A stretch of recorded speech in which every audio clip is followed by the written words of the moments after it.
2, 1.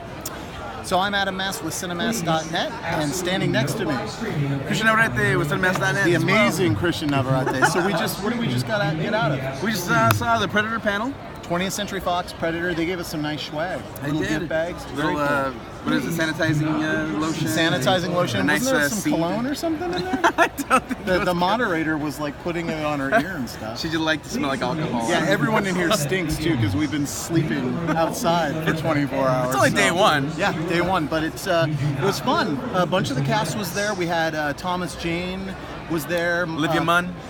Keegan-Michael Key of Key and Peele fame. He was great. Brought the house down. Director Shane Black was there. Yeah, writer-director Shane Black. This is sort of I don't know that it's a reboot. They're kicking the Predator franchise up to the nth degree, I guess it's safe to say. He did say it wasn't a reimagining, it was almost like a sequel. Yeah, it leaves the original film in a sort of it's there. It's part of the mythos. And the second one, in fact. Oh, Jake Busey was there. That's right. Which is interesting because his dad, Gary Busey, was in Predator 2. It was touching to see that the story that he told relating to how he is the same age as his father was when he shot Predator 2, which is really, really fascinating. Yeah. So, getting right down to it, they showed us some footage.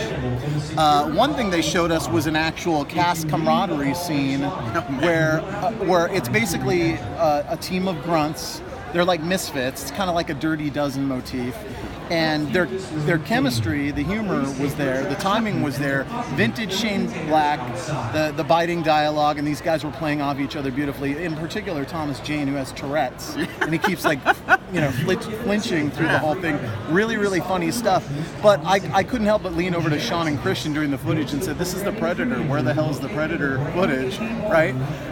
And they did show us. They showed us some other footage. They showed. We don't want to give. Well, it's in the trailer. Yeah. It was basically this sequence where an evolved predator, like a huge, massive predator, is beating up on a smaller predator. I guess for me, what was most surprising and telling about the footage we saw is that the Predator action footage actually impressed me less than the other stuff.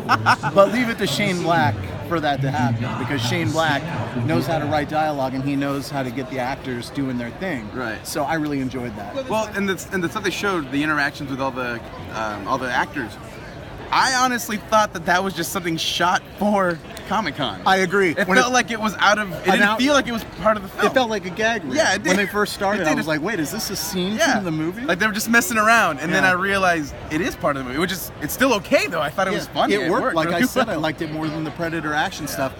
It was fun to watch the cast talk.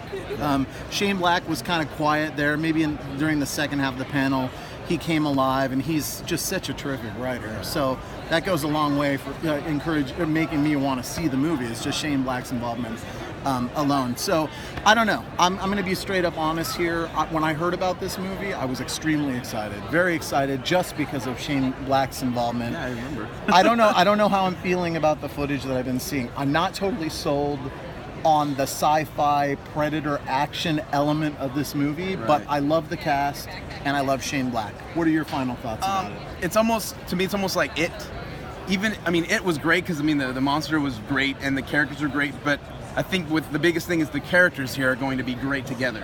Like there's going to be that chemistry like the characters in It did. And maybe that will trump everything else. We will see. So. The film opens on September 14th. But thanks, Fox. Thanks for the free goods. That was awesome. That was cool, and it's always cool to see, footage in this amazing ballroom, and they had the sound just blaring. It was bassy. We're in the front row. And it's front row. We were in the front row. Yeah, very cool. So, but we got plenty more coming, and we'll talk to you soon. So stay tuned at Cinemast.net.